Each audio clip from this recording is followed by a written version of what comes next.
Hey guys, I'm here with Darrell from VAT. Nice to meet you. Nice to meet you. So I have a couple questions for you. Okay. What sparked the idea for VAT? So years ago, I hunted in Nevada a lot, and I was always 100 miles from any taxidermist anywhere.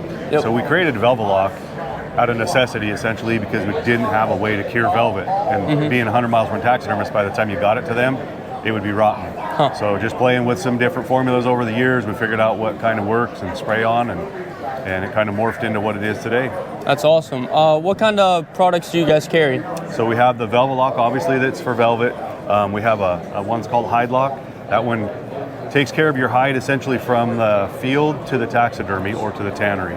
So it essentially takes the place of about 25 pounds of salt in the field.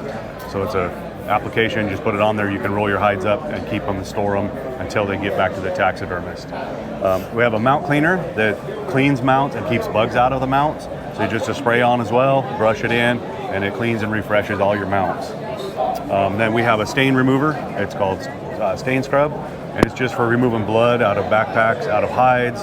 Antelope, sheep are really bad, and you just spray it on there and let it sit. It'll liquefy that blood, break down the proteins, and it'll be water soluble at that time.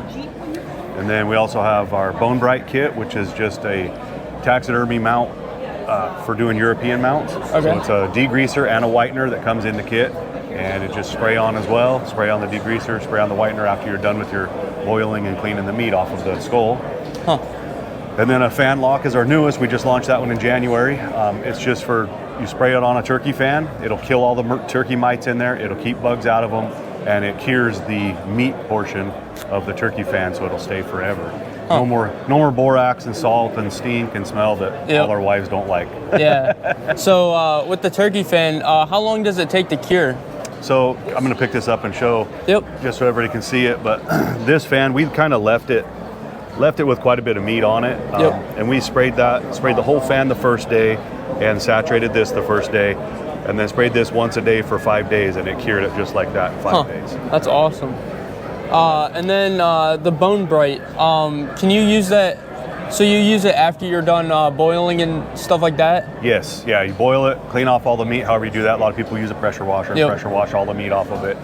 Get it cleaned up as best you can, and spray the degreaser on. I generally tell people 2 coats of degreaser, generally any deer skull. Bears take a little bit more degreasing, but it'll pull that grease out. It'll run down the skull onto the board or cardboard, whatever it's sitting on. Or if they're very, very greasy, it'll actually turn to a gelatinous surface on the top of the skull, and you'd have to scrape it off or wash it off with something at that point. But it does pull all of the grease out of the bone. Okay.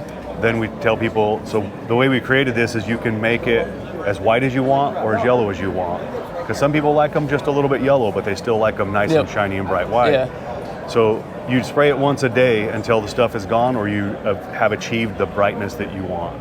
So after 5 applications, generally 4 to 5 applications, they're bright white. If you stop it at 2, which is your second day, then it's not going to be as bright white. It's going to be more of that natural yellowy color. Yep. And we also you can use this on old skulls. I'm going to grab this skull. Yep. This was a mountain lion skull that we had that sat in my house, my garage, wherever we ended up throwing it for about 16 years. And this is just all the grease on the surface of it that comes out. So this was with 1 application of our degreaser and our whitener on this skull. So it can be used on old skulls that are already on the wall, because you can't obviously boil them again or try to put them in some type of degreasing solution. That's why we created that, to do old skulls or new. Yeah, because I know I have a coyote skull from my dad, and it's starting to get yellow and stuff, so it'd be great for that. For sure, absolutely.